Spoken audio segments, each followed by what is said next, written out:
Encore quelques mots sur ce que les spirites et occultistes trouvent dans les évangiles en la faveur de la réincarnation. Kardec en trouve deux, dont un qui suit le récit de la transfiguration. Je cite : « Lorsqu'ils descendaient de la montagne, Jésus fit ce commandement et leur dit : Ne parlez à personne de ce que vous venez de voir, jusqu'à ce que le Fils de l'homme soit ressuscité d'entre les morts. » Ses disciples l'interrogèrent alors et lui dirent : « Pourquoi donc les scribes disent-ils qu'il faut qu'Élie vienne auparavant ? » Mais Jésus leur répondit : « Il est vrai qu'Élie doit venir et qu'il rétablira toutes choses. Mais je vous déclare qu'Élie est déjà venu. Et ils ne l'ont point connu, mais l'ont fait souffrir comme ils ont voulu.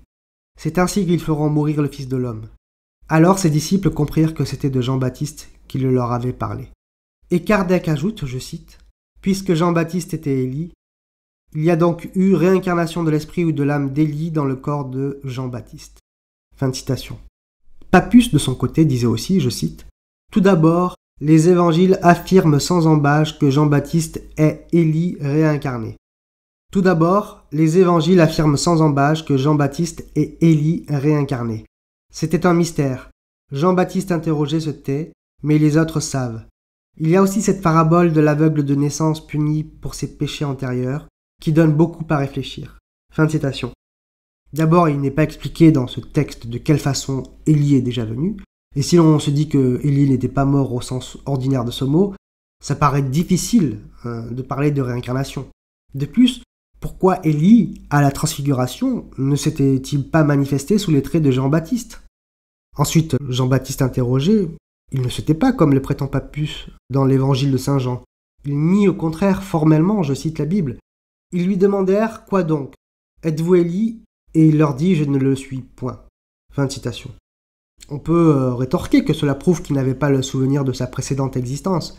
Pourtant, il y a d'autres textes où il est encore plus explicite, comme dans l'évangile de saint Luc, quand l'ange Gabriel, annonçant à Zacharie la naissance de son fils, déclare, je cite, « Il marchera devant le Seigneur dans l'esprit et dans la vertu d'Élie, pour réunir le cœur des pères avec leurs enfants et rappeler les désobéissants à la prudence des justes, pour préparer au Seigneur un peuple parfait. » Fin de citation. Il est assez clair qu'Élie et Jean-Baptiste ne sont pas la même personne, mais qu'il appartiendrait en quelque sorte, pour faire simple, à sa famille spirituelle. C'est ainsi qu'il faut entendre la venue d'Élie. Quant à l'affaire de l'aveugle-né, Kardec n'en parle pas, ni Pappus. C'est dans l'évangile de saint Jean aussi, je cite, « Lorsque Jésus passait, il vit un homme qui était aveugle dès sa naissance. Et ses disciples lui firent cette demande. « Maître, est-ce le péché de cet homme ou le péché de ceux qui l'ont mis au monde, qui cause qu'il est né aveugle ?» Jésus leur répondit : « Ce n'est point qu'il est péché, ni ceux qui l'ont mis au monde. Mais c'est afin que les œuvres de la puissance de Dieu éclatent en lui. » Fin de citation. Pappus transformera la phrase en parlant de péché antérieur.